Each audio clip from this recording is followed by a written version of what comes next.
Hello everyone, আশা করছি তোমরা সবাই খুব ভালো আছো। আর আমরাও বেশ ভালো আছি। আর আমাদের ব্লগে তোমাদেরকে অনেক অনেক ওয়েলকাম। আমাদের আজকের ব্লগটা দেখে তো তোমরা এতক্ষণে বুঝতেই পেরেছো যে আজকের ব্লগটা কোনো সাধারণ ঘরোয়া ব্লগ না।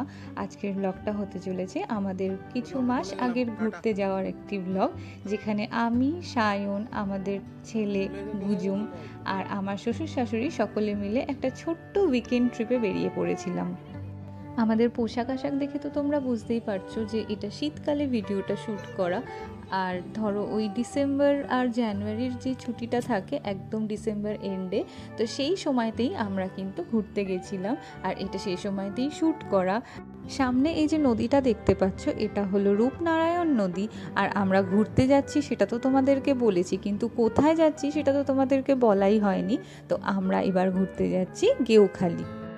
গেউখালি যাওয়ার পথেই একটা পিকনিক স্পট দেখে আমরা এখানে দাঁড়িয়েছি। সামনে দেখতে পাচ্ছ এই পিঙ্ক কালারের সোয়েটার পরা, ওটাই আমি। আর আমার পাশে আমার শ্বশুরমশাই এবং শাশুড়ি দুজনেই আছেন। আমরা আসলে অনেক সকালে বেরিয়েছি, তাই আমরা এখন দাঁড়িয়েছি একটু ব্রেকফাস্ট করতে। ব্রেকফাস্ট খেয়ে আমরা একটু ফটোশ্যুটও করে নিলাম। এসে পড়েছি এখন হেঁটে হেঁটেই শরৎচন্দ্র চট্টোপাধ্যায়ের বাড়ি দেখতে। এখানকার এটা কিন্তু একটা বিশেষ আকর্ষণ। আর এই জায়গাটা একদম পিকনিক স্পটের গায়ে লাগানোই, সে কারণে আমরা একদম হেঁটে হেঁটেই চলে আসতে পেরেছি। আর এই সামনে যে বাঁশ গাছটা দেখতে পাচ্ছ, এই বাঁশ গাছটা নাকি আগে ছিল না, এখানকার গাইডরা তো তাই বললেন আমাদেরকে। একদম বাড়ির জানলাটা খুললেই যেই রুমে বসে উনি লিখতেন, সেই রুম থেকে নাকি রূপনারায়ণ নদীটা একদম পরিষ্কার দেখা যেত। এই বাড়ির ভিতরে আমরা টুকটাক কিছু ছবি তুলেছি, খুব সুন্দর বাড়িটা।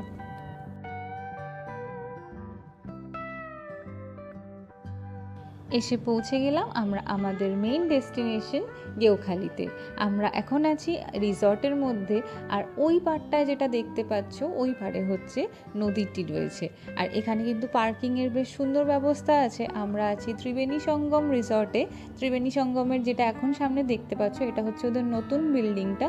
এই বিল্ডিংয়েই আমরা রয়েছি। আর পাশে আর একটা বিল্ডিংও আছে, যেটা হচ্ছে ওদের আগেকার পুরনো বিল্ডিং। তো চলো, আমরা রুমেও ঢুকে গেছি। দেখো, একটা স্টিমার যাচ্ছে রুম থেকে, এটাই আমাদের ভিউ।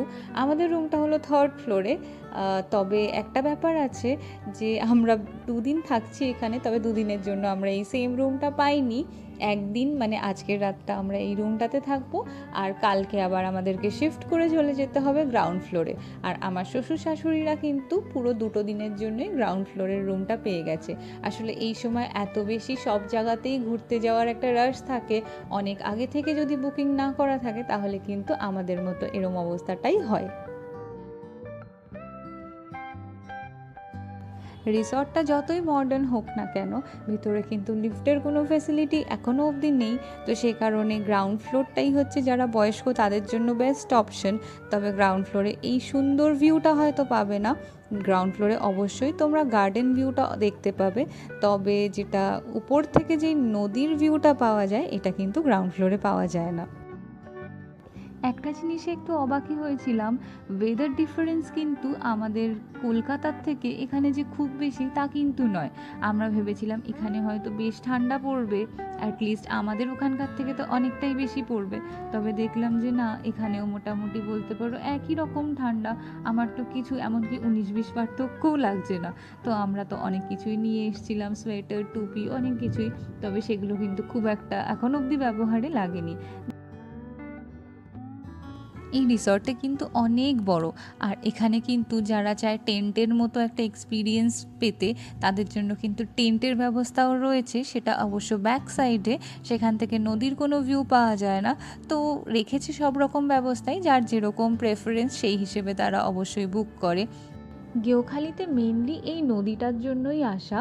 এই রিসর্টেই সব বেশিরভাগ লোকেরাই থাকে, তবে আশপাশে হয়তো আরও কিছু থাকলেও থাকতে পারে হোটেল বা রিসর্ট। আমরা অতটা দেখার সময়ও পাইনি সত্যি কথা বলতে, কারণ হুট করেই আমাদের ট্রিপটা প্ল্যান করা। আর এখানে টুকটাক বোট রাইড এরকম অ্যাক্টিভিটিসও আছে। বোট রাইড বলতে নৌকা যাকে বলে, সেই নৌকার তোমরা চাইলে চড়তে পারো। আর তাছাড়া এমনিতে আশেপাশে ওই রাজবাড়ি এবং টুকটাক কিছু জায়গা রয়েছে, বাট এমন না যে অনেক কিছু জায়গা দেখার আছে, তাই জন্য একদিন বা দুদিনের জন্য কিন্তু গেঁওখালি বেশ সুন্দর একটা জায়গা। নিরিবিলির মধ্যে যদি কেউ কাটাতে চায় তাহলে কিন্তু আমার কাছে বেশ সুন্দর একটা জায়গা। কাল আর আমরা ব্লগ কিছু করতে পারিনি সেরমভাবে, তো আজ সকালবেলা উঠে আমরা রেডি হয়ে গেছি আর এখন ব্রেকফাস্ট সেরে বেরিয়ে পড়েছি বোট রাইডে। এই আমাদের হোটেল থেকেই এই নৌকাটা ঠিক করে দিয়েছে, তবে এখানে কিন্তু আমাদের রিসর্টের উল্টো দিকেই কোনো জেটি বা কিছু নেই যে যেখানে গিয়ে সুন্দর করে তোমরা বোটে বসে যেতে পারবে, ওরকম কিন্তু কোনো ব্যবস্থা আমাদেরকে অন্তত সাজেস্ট কেউ করেনি। তো সে কারণে আমাদেরকে যে জায়গা থেকে ওরা নামালো সেই জায়গাটা কিন্তু বেশ রিস্কি। আমার তো বেশ ভয় লাগছিলো, কারণ সাথে বয়স্ক মানুষ আছে আমাদের। তো এবার আমাদেরকে বেশ কষ্ট করে নামতে হয়েছে, এক তো একটা মোটা পাইপের উপর দিয়ে জলের উপর দিয়ে হেঁটে যেতে হয়েছে, তারপরে আবার সেই উঁচু মতো জায়গা থেকে সে নিচের দিকে নামতে হয়েছে। ব্যাপারটা বেশ রিস্কি লেগেছিল, তবে হ্যাঁ উঠে যাওয়ার পরে মনে হলো যে না, এই বোট রাইডটা কিন্তু মাস্ট ডু একটা অ্যাক্টিভিটি। এই ট্রিপে এসে গেঁওখালি যদি কেউ আসো তবে এই বোট রাইডটা কিন্তু অবশ্যই রেখো। খুব সুন্দরভাবে নৌকা চালিয়ে আমাদেরকে পুরো এই জায়গাটা ঘুরিয়ে দেখিয়েছে, আমাদের কিন্তু খুব ভালো লেগেছে। আমাদের মাঝি ভাইও কিন্তু বেশ কোঅপারেটিভ ছিল এবং বেশ ভালো লোক ছিল। আমাদেরকে আবার বলেছে ইলিশ মাছ যখন হয় বর্ষাকালে আর কি আসতে, তার আমন্ত্রণ দিয়েছেন। তবে হ্যাঁ, বর্ষাকালে যাওয়াটা তাও আবার বাচ্চা নিয়ে খুবই মুশকিল, তো সেটা হয়তো হবে না। দাঁড়িয়ে আছি একা নৌকার ওপর, মা বাবারা সবাই চলে গেছে, আর এখানে দেখো নৌকাটার সাথে এই যে গ্যাপটা বেড়ে গেছে, তাই আমি উঠতে পারছি না। ওই যে উৎপল বাবু, মানে যিনি আমাদের নিয়ে ঘুরতে গিয়েছিলেন, নিয়ে আসছেন, উনি আবার নৌকাটা ঠেলে দিলে আমি। আমাদের ডে 2তে মেনলি বোট রাইডটাই ছিল, তাছাড়া আর কিছু ছিল না। আর সারাটা দিন আমরা এই রিসর্টের মধ্যেই ছিলাম, গল্প আড্ডা নিজেদের মধ্যে সময় কাটিয়েছি। তো আজকে আমাদের লাস্ট ডে এখানে, মানে আমরা একটু বাদেই ব্রেকফাস্ট করে বেরিয়ে যাব। বেরোনোর আগে কিছু ছবি আমরা তুলে রাখলাম, তো এইগুলোই আমাদের স্মৃতি মেমোরিজে থেকে যাবে আর কি। তো আজকে আমরা যখন বাড়ি ফিরবো সেই পথে আমরা কয়েকটা জায়গা ভিজিট করে যাব। তো দেখতে পাচ্ছ আমরা অলরেডি এসে গেছি রাজবাড়িতে।